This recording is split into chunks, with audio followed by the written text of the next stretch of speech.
Hello everyone, this is Jitendra and welcome to the channel commerce की दुनिया। साथियों, आज की इस वीडियो में हम आपके लिए लाए हैं महात्मा ज्योतिबा फुले रोहिलखंड यूनिवर्सिटी के एमकॉम फाइनल ईयर का क्वेश्चन पेपर 3, जो वर्ष 2022 में आपको देखने के लिए मिला है। 2022 में इस तरह का क्वेश्चन पेपर आया था।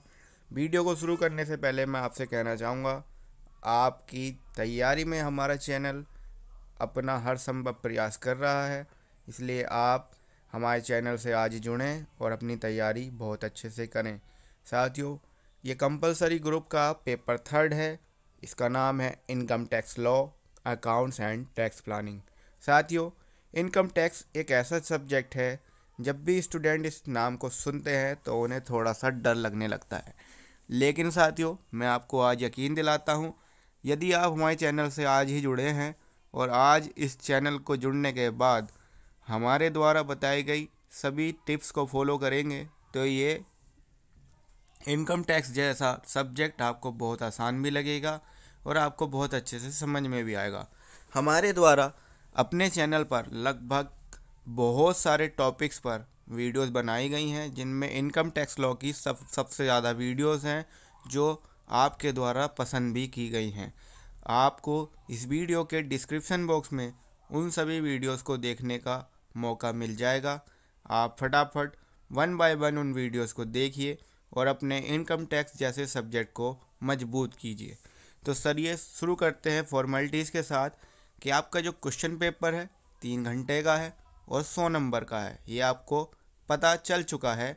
साथ ही साथ आपको 10 में से केवल 5 क्वेश्चन अटैम्प्ट करने हैं, जो भी आपकी इच्छा हो। ठीक है साथियों, बात करते हैं NEP 2020 के अंतर्गत एमकॉम को सेमेस्टर वाइज बनाया गया है, तो आपको कंफ्यूज बिल्कुल नहीं होना है। ये आपको पूरी तरह से क्लियर हो जाना चाहिए कि आप NEP में रजिस्टर्ड छात्र हैं या फिर आपकी जो परिपाटी रखी गई है परीक्षा की, वो पुराने के अनुसार रखी गई है। ये आपको आपके यूनिवर्सिटी फॉर्म जो आपने फिल किया है उसके द्वारा पता चल जाएगा। ठीक है साथियों, आगे बढ़ते हुए हम बात कर रहे हैं प्रश्न पत्र में आए पहले क्वेश्चन की। तो ये एक बहुत ही अच्छा और बहुत ही बढ़िया क्वेश्चन है थ्योरी का, कि एक करदाता की कुल आय की गणना करने में की जाने वाली कटौतियों के संबंध में आयकर अधिनियम के प्रावधान संक्षेप में समझाइए। यानी वे सब चीज़ें जो प्रोविजंस एक टैक्सेबल इनकम को कम करने में प्रयोग किए जाते हैं, कौन कौन से हैं, और आपको 2 कटौतियों की व्याख्या करनी है। यानी कि 2 सेक्शंस आपको ऐसे डिस्क्राइब करने हैं जो आपने अच्छे से पढ़े हैं। साथियों, इनकम टैक्स में एक है अंडर सेक्शन 80C, धारा 80C के अंतर्गत मिलने वाली छूट हैं, जहां दूसरी ओर 80C के अलावा भी बहुत सारे प्रावधान होते हैं जहां पर आप अपनी कर योग्य आय को कम कर सकते हैं। ठीक है साथियों, तो वो आपको पढ़ लेने हैं, जो हमारे द्वारा वीडियो बनाई जा चुकी हैं। इन टॉपिक्स पर आप जा कर के देख सकते हैं। ठीक है साथियों, यहाँ पर आपको मैं एक चीज़ और बता दूँ, इनकम टैक्स सब्जेक्ट एक न्यूमेरिकल बेस्ड सब्जेक्ट है, तो आपको इसमें न्यूमेरिकल मिलने ही मिलने हैं।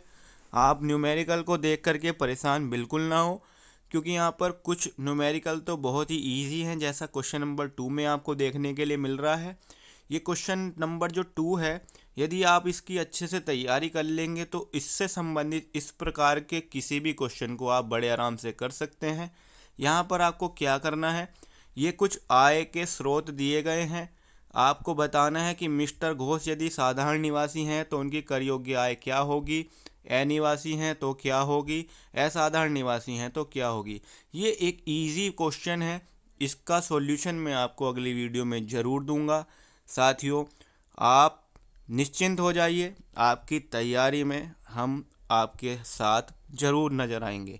Question number 3 one of the most important topic है, और ये मैक्सिमम टाइम आपको एग्ज़ाम में मिलता है।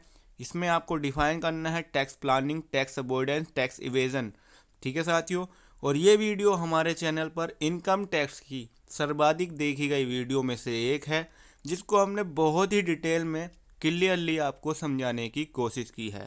साथियों, इसलिए मैं आपको बार बार यही कह रहा हूँ कि इनकम टैक्स में थ्योरी और न्यूमेरिकल एक दूसरे से रिलाई कर रहे हैं। यहाँ पर थ्योरी उस तरह की नहीं है जैसे अदर सब्जेक्ट में रहती है। अदर सब्जेक्ट में जो थ्योरी होती है उसका न्यूमेरिकल से कहीं ना कहीं लगाव कम होता है, परंतु यहाँ पर थ्योरी का जुड़ाव पूरी तरह से न्यूमेरिकल के साथ है। क्वेश्चन नंबर 4, ये क्वेश्चन मैं आप सभी के साथ बात करते हुए कहूँ कि ये सबसे ज़्यादा साल में लगातार आने वाला क्वेश्चन रहा है और इस क्वेश्चन को आप बहुत ही अच्छे से तैयार भी कीजिए। आप अगर ये सोच रहे हैं कि ये क्वेश्चन इस साल आया है और अब नहीं आएगा, तो ऐसा नहीं है।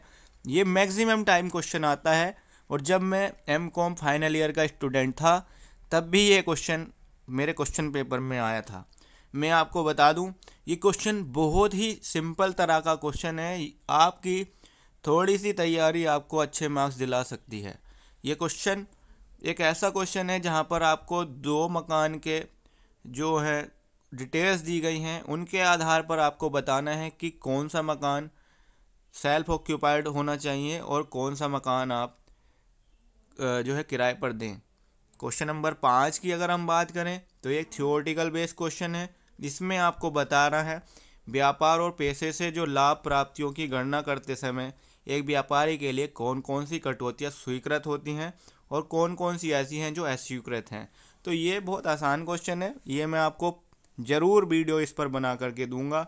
ये जो क्वेश्चन है जो आप स्क्रीन पर देख रहे हैं, ये कैपिटल गेन का क्वेश्चन है, ये पूंजी लाभ का क्वेश्चन है। और आप पूंजी लाभ को अगर आपने अच्छे से नहीं पढ़ा है, आपने न्यूमेरिकल नहीं करे हैं, तो बिल्कुल भी आपको टेंशन नहीं लेनी है। अक्लमंदी इसी में है, जो आपकी तैयारी है उसी से रिलेटेड आप क्वेश्चन करके आएँ। क्योंकि अगर आप किसी भी प्रकार से अपने माइंड पर प्रेशर डालकर न्यूमेरिकल को कर भी आते हैं और वो हो जाएगा गलत, तो आपको वहाँ पर मार्क्स नहीं मिलेंगे। ठीक है साथियों, तो आपको अपना पूरी तरह से ये भी समझ लेना है कि हमें किसी प्रेम भाव में या फिर ये सोचते हुए कि यार हमने तो न्यूमेरिकल करे थे पूरे साल और हमसे एक भी न्यूमेरिकल नहीं हो रहा है, इस प्रेशर में आकर के आप न्यूमेरिकल ना करें। न्यूमेरिकल पढ़ना और न्यूमेरिकल एग्ज़ाम में करना दोनों में अंतर है। आपने जो न्यूमेरिकल किए हैं उसकी प्रैक्टिस करने के बाद एग्ज़ाम में जो न्यूमेरिकल आते हैं उनको अलग तरह से देखा जाता है। 7वां क्वेश्चन हिंदू अविभाजित परिवार से रिलेटेड है और 8वां क्वेश्चन यहाँ पर मिस्टर सोहन की वेतन और उनको कुछ अलग उपहार के रूप में कुछ चीज़ें मिली हैं, इनको आपको आयकर के प्रावधानों के अंतर्गत देखते हुए कि कौन सा उपहार कर योग्य है, कौन सा उपहार कर मुक्त है, ये सब चीज़ें यदि आपने नियमानुसार पढ़ी हैं तब इस क्वेश्चन को आप आराम से कर सकते हैं, अन्यथा आपको इस क्वेश्चन को छोड़ देने में भलाई है।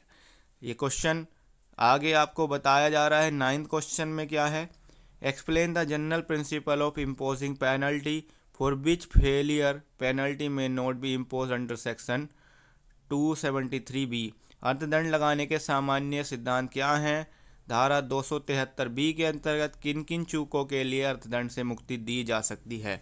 ये बहुत इंपॉर्टेंट क्वेश्चन है साथियों, और ये क्वेश्चन आपको कहीं ना कहीं देखने के लिए मिल जाता है। आपको मैं इतना भी कहूँगा कि आप न्यूमेरिकल की वजह से परेशान ना हो, क्योंकि ये दोनों तरह से स्टूडेंट को ध्यान में रखते हुए बनाया जाता है। ये जो क्वेश्चन आप स्क्रीन पर देख रहे हैं, यहाँ पर आपको मकान संपत्ति से आय की गणना करनी है। यानी आप देखिए, मकान संपत्ति से आय वगैरह को देखते हुए आपने 2 तरह के क्वेश्चन यहाँ देख लिए हैं। ओवरऑल आपकी तैयारी में कॉमर्स की दुनिया हर संभव प्रयास कर रहा है। आपको भी हर संभव प्रयास करते हुए हमें अपना रेस्पॉन्स देना है। यदि आप हमें उसी प्रकार से रेस्पॉन्स देंगे तो हम भी आपको कहीं ना कहीं अंडर एस्टिमेट नहीं करेंगे। साथियों, मैं अंत में यही कहना चाहूँगा, यदि आप हमारे चैनल पर नए हैं तो हमारे चैनल से आज ही जुड़ें। मुझे उम्मीद है और यह विश्वास भी है कि आप हमारे चैनल से जुड़कर अपने आप को डिसअपॉइंटमेंट कभी भी फील नहीं करेंगे। मिलेंगे आपसे अगली वीडियो में अगले टॉपिक के साथ। बने रहिए कॉमर्स की दुनिया के साथ। Thank you so much.